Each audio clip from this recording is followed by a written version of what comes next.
Podcast 90, Hero or Change Agent.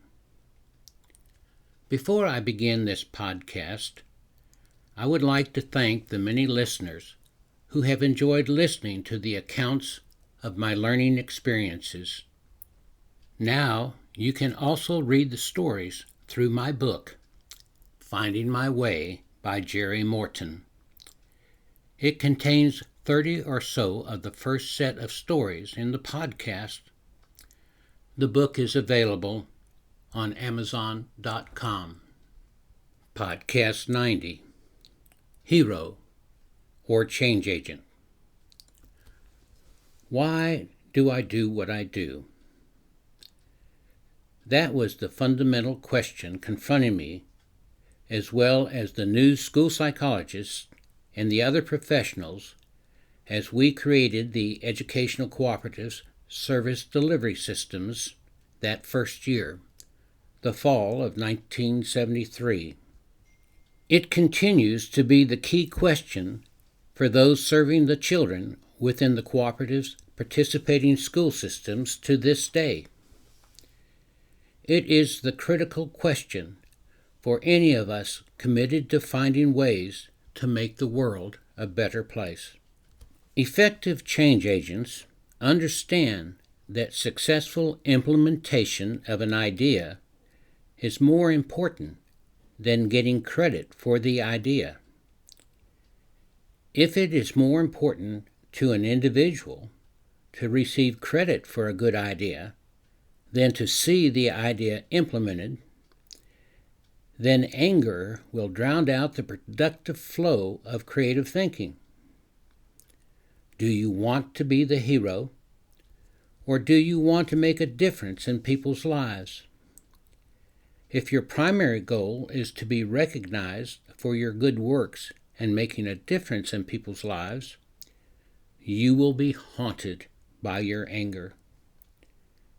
None of us like to be around an angry person. Their anger is focused on destruction. The creative flow of ideas in facilitating the well-being of others is diminished in the angry one. That anger can become focused on revenge. That person's creative ideas can become centered on obtaining revenge. Under these circumstances, we, as an individual, as a group, as a culture, lose. The ideas that become blocked and never come into being mean that we are denied the fruits they could bear. My first professional awareness of the importance of understanding the role of a change agent as contrasted to the role of the hero took place during my 2 years assigned as an instructor in psychological operations at the U.S. Army's JFK Special Warfare Center. You may recall from earlier stories that I had finished my master's degree in school psychology in August 1966, when the draft system forced me into the Army. After finishing a year of training and being commissioned as a second lieutenant in infantry, I was sent to the JFK Special Warfare Center to research, write, and teach classes that applied psychological principles for military officers to use when becoming involved in situations revolving around insurgent and counterinsurgent warfare. My assignment included providing meaningful information to military advisors, special warfare operatives, psychological warfare specialists, and others. Perhaps, like you, I wondered what a newly commissioned lieutenant with a master's degree in school psychology knew about such things. I knew how to effectively design and implement positive reinforcement strategies to change a behaviorally disordered child's acting out behavior. I also knew the importance of teaching a teacher to use those strategies because my schedule didn't allow me to be in her classroom day after day. If the change in the child's behavior was going to last, the teacher would have to be the one consistently implementing the strategy. From my formal studies, I knew much of the research about how people learn new facts, concepts, and behaviors, and how they respond differently when they are under stress. Teachers, children, parents, and school administrators are often experiencing stress. I knew how to assist those professionals to manage and significantly reduce their stress. I also knew the strengths and weaknesses of various teaching strategies used to accomplish educational goals for children. To my surprise, my school psychology training provided me with a good foundation in fulfilling the role expected of me by the Army. The parallels between assisting a teacher and a military advisor became obvious. A teacher's learning a new strategy for effectively managing her classroom's behavior poses similarities with a military advisor's learning how to teach a village chieftain to organize his villagers as an effective defense force and protecting themselves from armed bandits or other hostile forces. If the village chieftain thinks that the military advisor's presence, the hero's presence, is necessary in order to direct the villagers in successfully defending the village, then the village is doomed. The military advisor cannot become a resident of the village. He will always be reassigned to somewhere else. The military advisor, the change agent, must teach the chieftain the skills necessary to lead his people in an effective military defense, or all will be lost.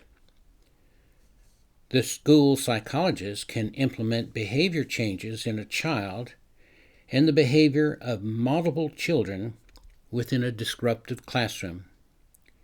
In demonstrating that, the school psychologist becomes the hero. However, he cannot be there all the time to save the day.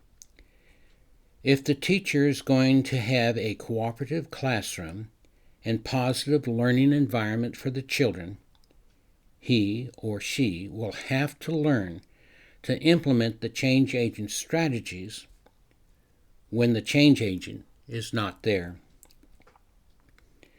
Now, being the hero to others is usually very rewarding emotionally. I confess, I like it when others value my ideas, implement them, and give me credit for thinking them up. In a work environment, being the hero can often mean getting a raise and lead to a promotion. When your overall goal to help others becomes dependent on the level of recognition you receive, there is a problem. The temptation becomes a question of whether to share the idea or not, on the basis of your receiving the credit for it or risking the loss of that credit to someone else. The Chinese philosophy of ancient Orient, called the Tao, lists 5 types of leadership. I am reminded of this rank order list of leaders when I consider the issues around being a hero or a change agent. The worst leader, number 5, is the one who exploits all the people. He enriches himself and his friends at the expense of the people. The second best leader, number 2, is the one who is loved by all the people for his good works on their behalf. When he dies, the people build monuments honoring him and sing songs of his good deeds. However, the best leader is the one who sees what needs to be done. When it is accomplished, all the people look around at each other and happily declare, "Look, see what we have done." The concept of having your ideas implemented by others without your receiving credit is more important than not having your worthwhile ideas implemented at all. That consolation gives you a sense of peace. You have made an important contribution to helping those who need what is being done. That's the objective for the change agent. It is not the key objective for the one seeking to be the hero. I want to share with you one of my experiences along these lines. The cooperative had written and received a grant from an agency to assist students attending a regional vocational center who had a high probability of dropping out of school rather than graduating. In addition, the students had to have the risk factor of coming from a family with a very, very low income or a verified disability. Our proposal had three main components. One was to have the students attend a 2-hour class once a week that focused on preparing them for improved academic performances and for the world of employment. The second component had the students attend a 1-hour per week small group counseling session with a doctoral level school psychologist. The most controversial part of the grant was for the program to pay each student $1 every time the student attended the 2-hour instructional class. In order to evaluate the effectiveness of the grant program's efforts in preventing dropping out of school and in facilitating successfully graduating from high school, another vocational school, using the same selection process, selected a similar group of potential dropouts to be monitored who did not receive any of the grant's benefits. The successes of the grant program were dramatic, even at the end of the first year, when compared to that of the vocational school students not receiving those same benefits. I am tempted to describe the grant program's strategies in greater detail. That could be done at another time. I bring this program to your awareness to explain the conflict concerning its strategies that arose with the funding agency. At the end of the project's first year, the director of the regional agency funding the grant declared that a psychologist working 1 hour a week with students in small groups was not enough time to create a significant improvement in the students' motivation for staying in school. In short, it was a waste of money. The grant staff and I felt we had the evidence to prove otherwise. The regional agency's director stated that his board of directors would not renew the funding for that part of the grant. I requested to meet with his board and explain why it was important to keep the funding for the counseling. Reluctantly, he allowed me to address the board of directors. I did, and they did not change their minds. The success of the second year of the grant was becoming more evident when the students in the cooperatives program were compared to the control group students, the students in the vocational school not participating in the grant. As we began writing the grant for the third year of funding, the agency director informed me that they would not fund the $1 payment for each weekly 2-hour class that a participating student attended. By this time, the Cooperative's grant staff had learned how important that $1 a week was for the participating students.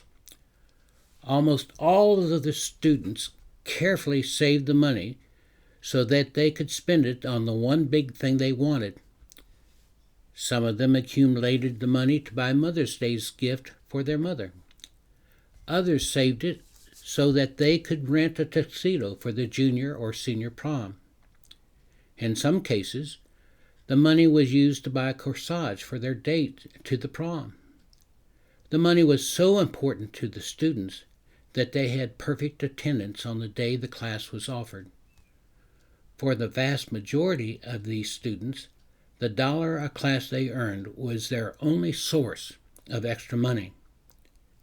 Among other factors negatively affecting their progress in school was the fact that they were bitterly poor. The granting agency's director stated that we were simply bribing the students. They should attend school because it was good for them to attend school. It was ridiculous to be paying the students to do what every other student naturally did. I was vigorous in my defense of this component of the program. After a great deal of discussion on the importance of the dollar a class payment, the agency very reluctantly agreed to fund that component of the grant. Again, the outstanding success of the program of the end of that second year was documented. During the third year of funding, the agency director continued to criticize the program for bribing the students to attend the weekly training class. It was depressing to think about trying to get approval for the fourth year of the project. Then a new issue was raised that was the final straw for the agency director. The cooperative was accused of falsely claiming that the participating students did not meet all the criteria for qualifying as a participant in the program. The cooperative's program staff denied that this was the case and felt they could prove their point. Unfortunately, due to confusion between the cooperative staff and the agency staff concerning qualification criteria, an argument could be made supporting the agency's claim. Since I, as director of the cooperative and a licensed psychologist, had signed all the forms verifying that the students selected to participate in the grant project were qualified, I was designated as personally responsible for this error. After the agency had conducted an investigation into the matter, the agency director determined that I had behaved in good faith, but had been misled by other participating staff members. Since he thought that was the truth, he was not going to hold me personally liable. However, our data for success was invalid, since our students were not as disadvantaged as was the case with other programs his agency was funding. We disagreed with that point of view. Then the issue of bribing the students with money to attend the instructional class was once again becoming a point of criticism. In the end, the funding for the grant was discontinued. Our data comparing the matched two vocational groups of students was solid. As I remember it, none of the vocational students participating in the grant dropped out of school, while more than 70% of the comparable students in their vocational school did during the grant's 3 years of life. The closing of this program was painful for us. We knew it made a significant difference in students who were at high risk of dropping out. We knew the program's success was due to the three major components we had implemented in it. We knew that without the $1 a week payment for attendance in the program, the students would never have participated and thus denied themselves the opportunity to be successful. Several months after the program was discontinued, a local TV station announced that they were going to have a televised forum of community leaders to discuss the topic of the region's unusually high dropout rate. Still stinging from the closing of our project, I grudgingly decided to watch the show. The panel consisted of a collection of approximately 18 community experts. Some of them were officials with area school systems, some from the region's university and colleges, and others were various government officials. To my surprise, the agency director that funded and then discontinued the funding for our program was one of the panel members. I wanted to hear what he had to say, since he was so critical of the effectiveness of the strategies we had implemented. I had waited a long time watching the program, since the agency director was one of the last experts to express his opinion on how to bring a stop to students dropping out at such a high rate. I was stunned by his response. He said that people needed to wake up to the reality of the needs of the students. The poverty level of these students was extremely high. You needed to pay them to attend classes that helped them. As little as $1 a week would dramatically increase their attendance to classes designed to steer them onto the track of success. As little as 1 hour a week of counseling in small group sessions from a highly trained professional was important to turning these students around from being failures to being successful in school and in life. Our ideas were getting the promotion they needed to be applied across the region. We had succeeded beyond our highest hope, although we did not receive the credit for them. Should we have wallowed in bitterness at this turn of events? Should I have publicly confronted this man and tried to discredit his words? This was not an evil person. He could have tried to take me to court over the identification process of participating students, but he didn't. He was compassionate in understanding my signing various forms. Viewing oneself in the role of a change agent, promoting the acceptance and dissemination of ideas to improve the lives of others, rather than seeking to be known as a hero, provides one with a sense of peace in situations like this.